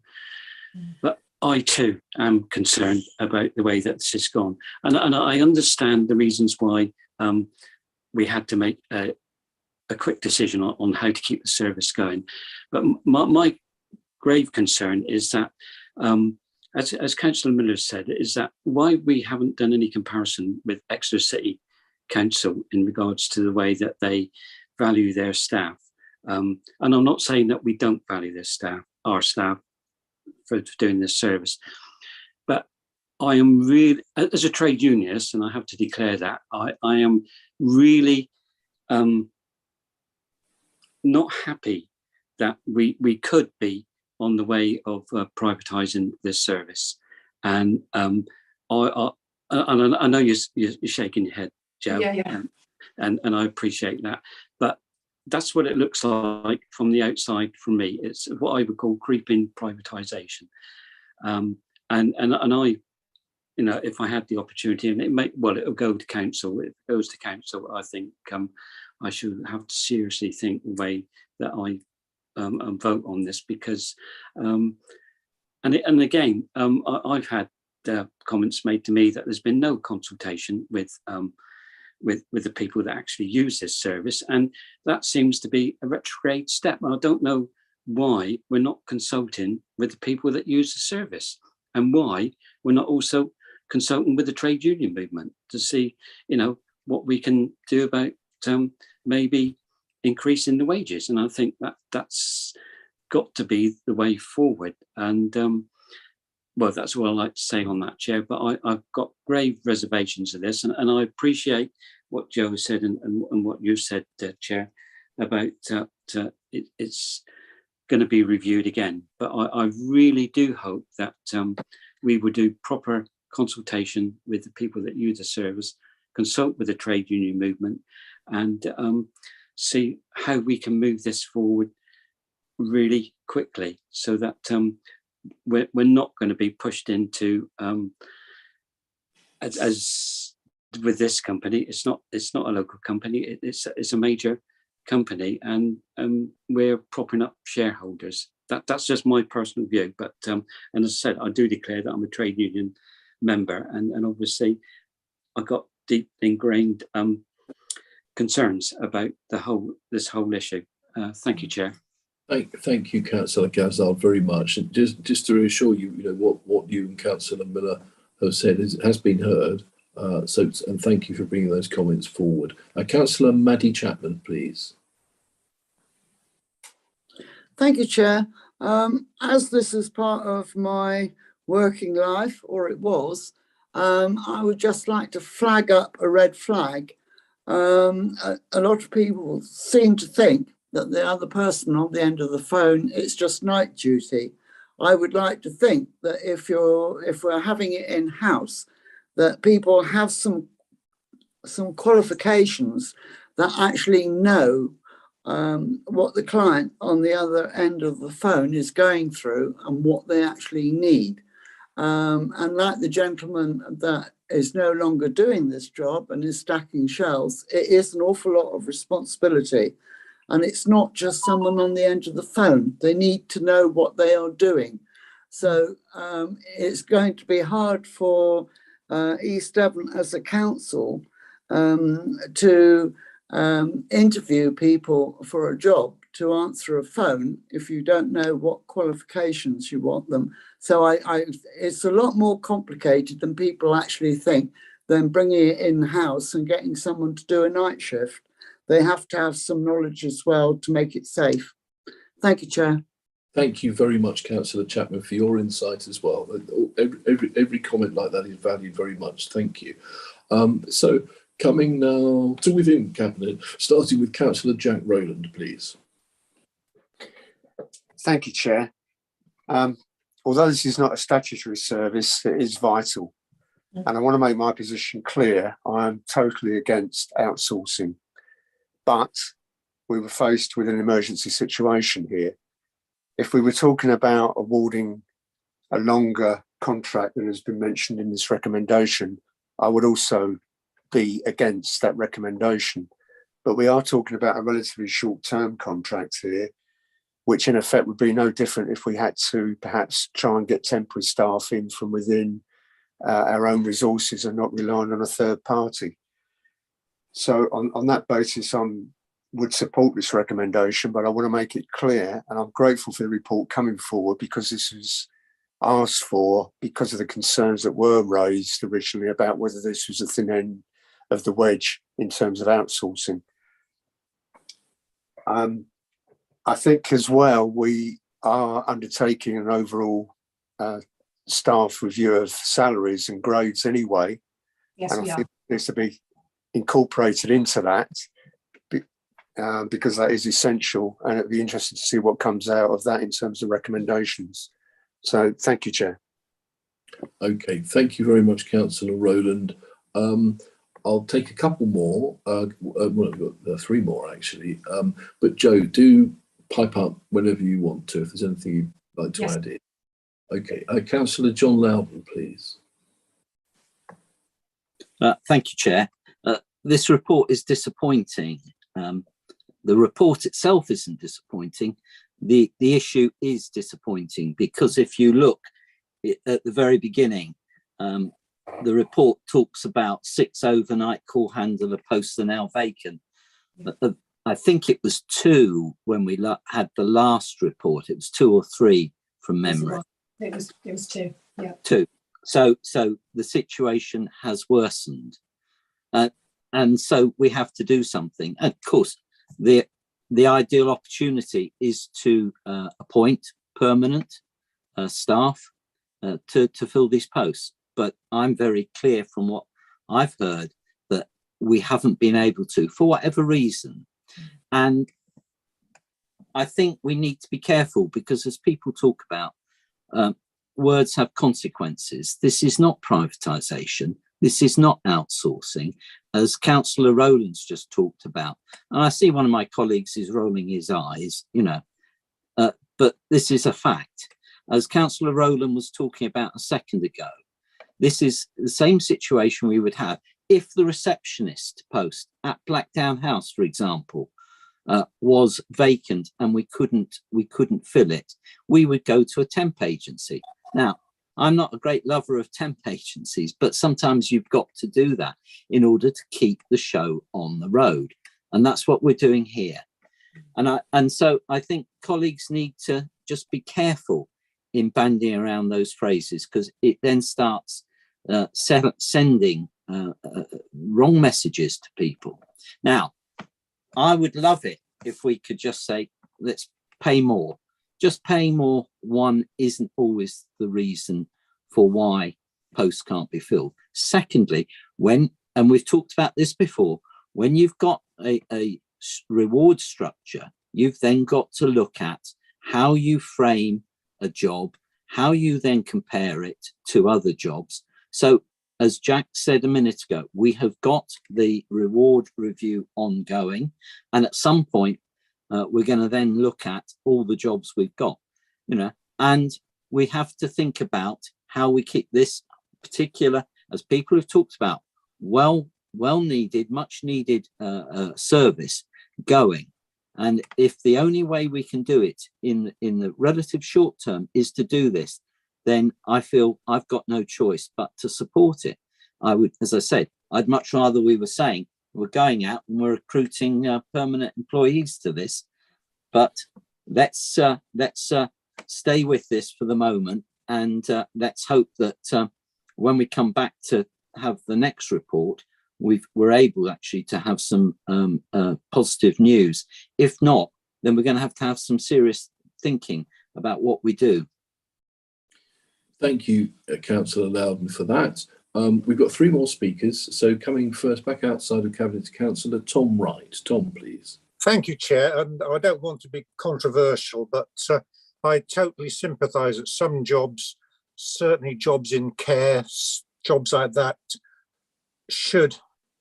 we should be able to cope with them in-house, but if that needs temps. And I've always queried why things like the care industry is outsourced where people are making profits out of it. But if you like, in a defence of our one big privatised business, which is a business which we are statutorily obliged to do, is waste and recycling. And I was very proud to be part of the contract negotiation on that.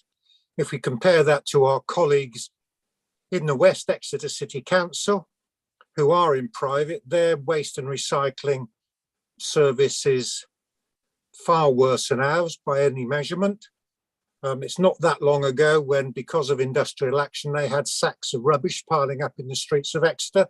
So I would just like to make that, it's not a claim, just to say, let's be realistic about this. For big technical operations, you need the expertise and the added resources. For example, when we wanted to bring in our green waste service, sewers were able to bring down trucks to us at practically no cost, so we could get that off the road without having to risk the investment ourselves. So I just want to bring a balance back to it. I totally sympathise with this particular service, but not all outsourcing is a bad thing. That's what I want to say. And I know I'll be unpopular with some, but I just like to bring a balance back to the argument, Chair. Thank you. Thank you, Councillor Wright. And we've heard various positions outlined, which is always good to do in a democratic council debate. They're popping back up. Can I have 20 seconds, Chair? Oh, I was going to offer you a minute, Councillor Miller. Well, that's very nice of you. Could I just wanted to come back on a couple of comments that have been made, that it's dangerous to refer to this as outsourcing. And I want to bring us back to the report from the agenda from the 8th of September. And on the report, it calls it outsourcing. It says to gain approval for the temporary outsourcing of Home Safeguard's emergency pendant alarm and out of hours service. So the thing is, from my perspective, is that it was called outsourcing, temporary outsourcing, by the officers themselves. Now they're not calling it outsourcing. And now I don't know what it is, but I've always understood this as outsourcing, and we just seem to be changing the language we're using to try to fit what we're doing. All I've asked Cabinet to do is to do everything in their power to ensure that next year we bring it back in-house. And that's all I've asked. But I would ask Councillor Loudon to take what he said back, because I think he's being unfair. Okay. I don't think we need to go that far. I completely sympathise with your comments, Councillor Miller, and you are absolutely right. The report did refer to that. It's a big debate, isn't it? I think what you can be reassured of from what's been said tonight is that we will do exactly as you're asking. This cannot stand in perpetuity, just repeating itself. I think what's going to be very valuable is the forthcoming work, impending work of the Personnel Committee around various wage structures. And I think what you've said tonight, Paul, can definitely feed into that. And I think you should come to that committee and feed those comments in as well. Thank you very much for that. Two more, Councillor Dan Ledger and then Councillor Megan Armstrong. Dan, please, first. Thanks very much, Chair. Without going over too much what Councillor Roland Loudon just said, my late grandfather actually used the service. We actually, unfortunately, developed dementia and had the unfortunate habit of running up the stairs late at night. So this service was actually a godsend to my nan, all the way through to when he passed in January. So I know how much of an emergency service it is, and if we didn't have this outsourcing, we can call it whatever we like, but if we didn't have this outsourcing, there would be no person to help my grandfather when he was in need. So it is a vital service that we need to fill. I think it's been well said tonight that we are taking this wage review. There is a lot of job roles across East Devon that have fallen under that median wage. I think in the housing service, correct me if I'm wrong, but we're up to 10 or 11 vacancies. And I think, Dan, pardon? we've got 11 vacancies in one team alone. Yeah. So it shows the kind of the struggles we're up against, and that's across. It's not just one service. it is, I know it's acutely a problem within the housing service, but it's across the board, all across East Devon. So we do need to work through getting the wages right. And that's something that obviously our new HR manager is doing, and Councillor Loudon is saying it will cost us money. But hopefully that will be done over the next year. And I know that, Joe, if it can be sorted within under a year, we will be bringing it in-house as soon as possible. So I know how vital the service is. I'll happily vote in favour for this tonight, and just hope to see it brought in-house as soon as possible. Thank you. Thank you very much, Councillor Ledger. Finally, then, please, to Councillor Megan Armstrong. Oh, thank you, Chair. Yeah. Well, much of what I wanted to say has already been said by colleagues, and thank you for all the input. And I just have to say that I do really sympathise with the views of Councillors Miller and Gazzard, because as some of you may imagine, I have had long conversations and discussions with officers about this from day one. So, you know, they're not doing something that I would disagree with, because I certainly would not support ongoing, whatever you want to call it, outsourcing, private servicing to carry out our duties.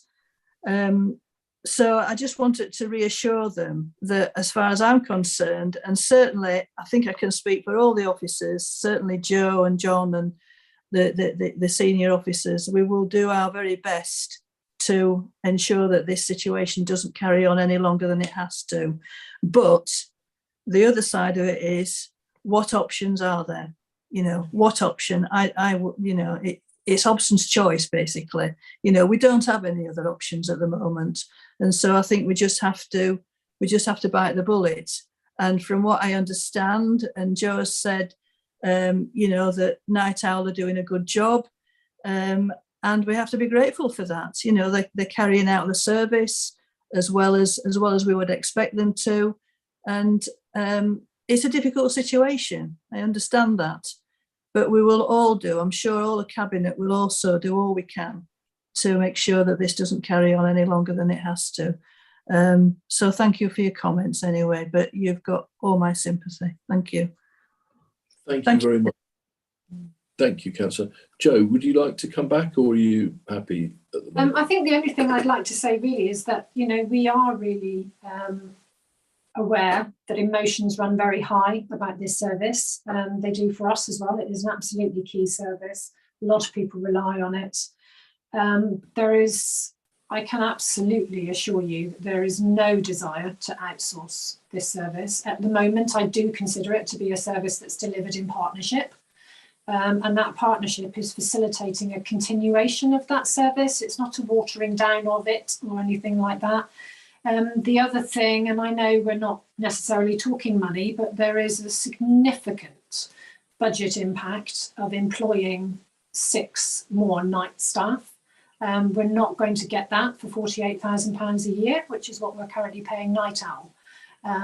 So there are other implications as well as just the delivery implications. And of course, the other thing that PPP offers us, just by its very nature, is that we've upgraded all of our systems now. So we are on the highest form of telephony. We're actually ahead of the game. We didn't have to digitalise until 2025. That's the legislation deadline for us, but we've already done it. But none of our sister local authorities have done that. So PPP are literally the only people in the Southwest that we can rely on to step in and just take over our telephony overnight. So although it was an emergency to do so, they are literally the only people that can currently deliver that. There's nobody else in the Southwest that could actually deliver that for us. But we are very hopeful that when the pay review has been undertaken and we do this review of job descriptions, roles and responsibilities and that sort of thing, that we will be able to recruit. However, 6 posts is a lot.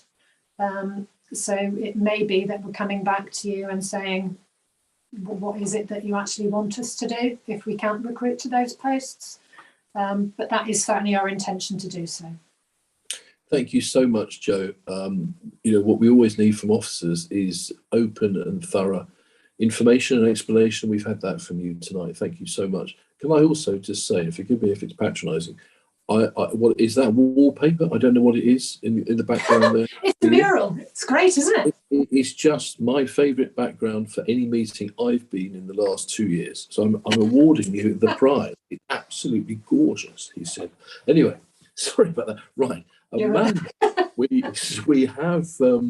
have a recommendation that Cabinet approve a 1-year contract to be put in place between Home Safeguard and PPP Night Owl to ensure the continued delivery of the vital overnight element of this 24-hour service, and also that Cabinet recommends the approval of the contract standing orders exemption report. So, Amanda, can you take us to a vote, please?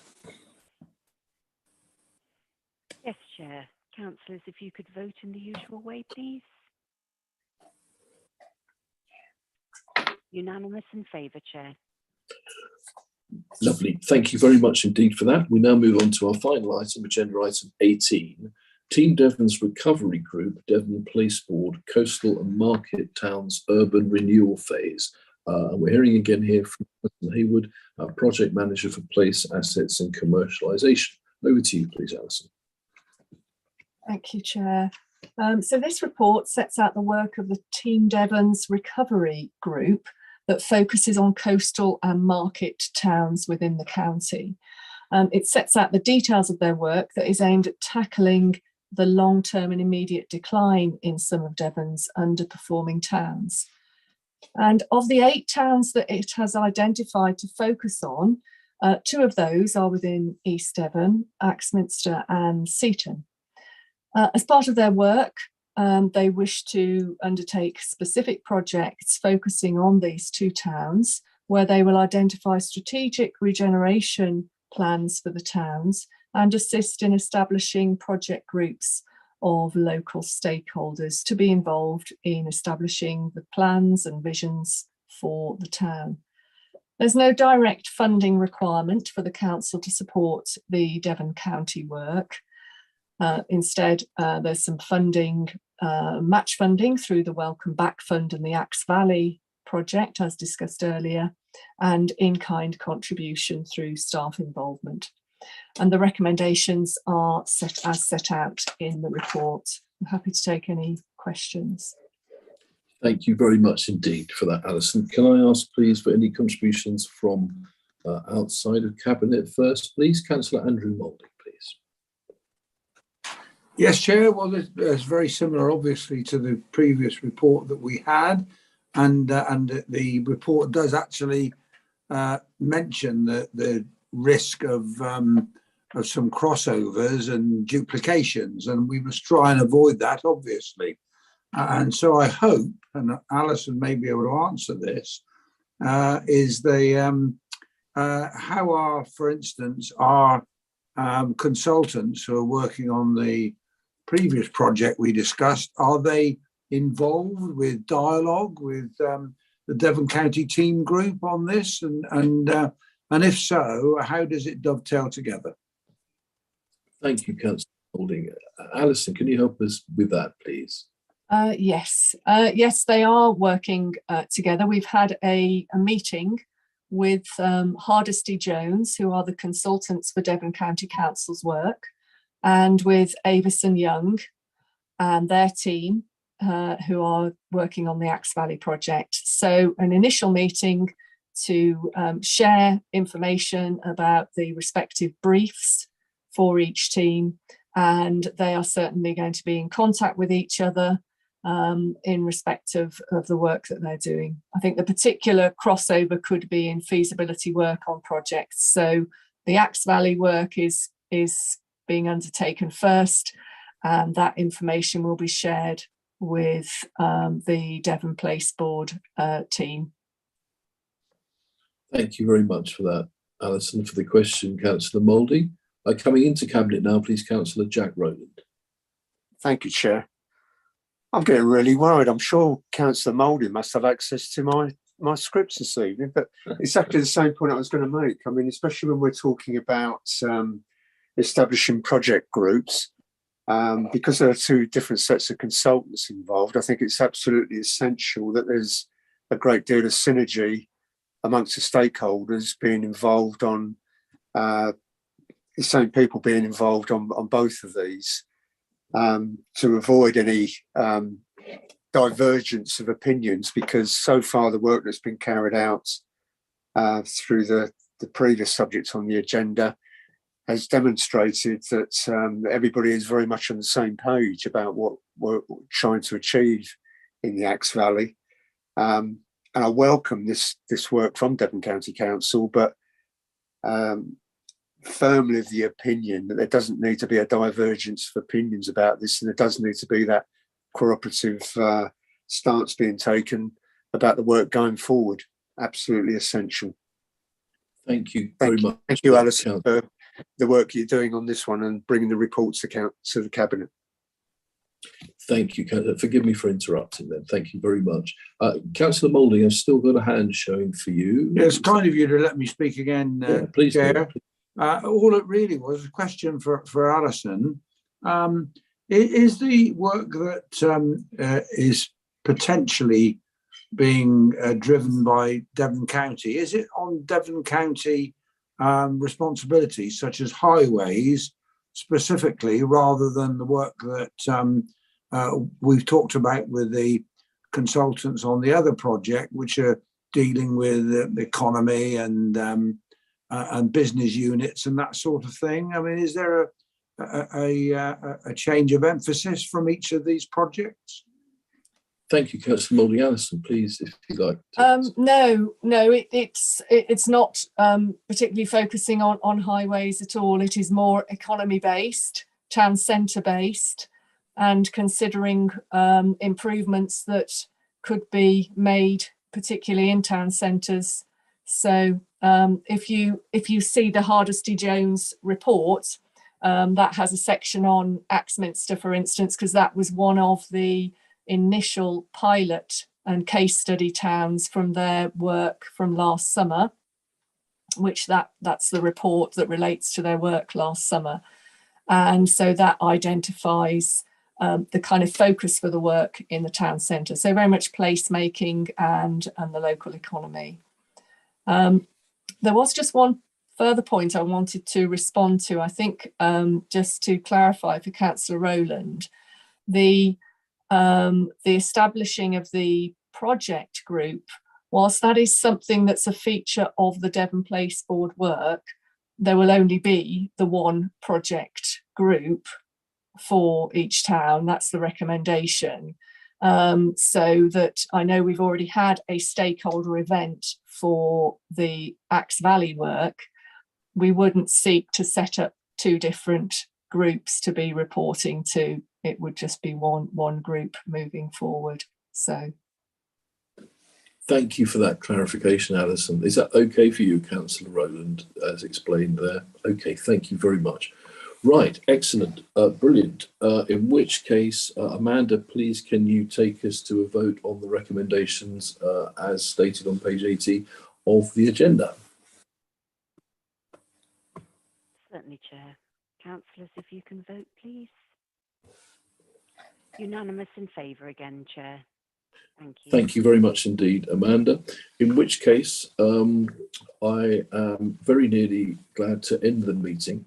I would just say one thing, very appreciative of all the comments that have been made on council emails today regarding Ukraine, the comments that have been made within this meeting today. And, you know, at this time of year, which is Lent, which matters to me, I observe it. I think we should just thank our lucky stars that we're here. Yeah. Thank you, Tom. Okay, that brings our meeting to an end, and I'd like to thank everyone for taking part. Can I remind members that Democratic Services will confirm when the meeting is no longer going live, and your comment may still be recorded if you speak before then.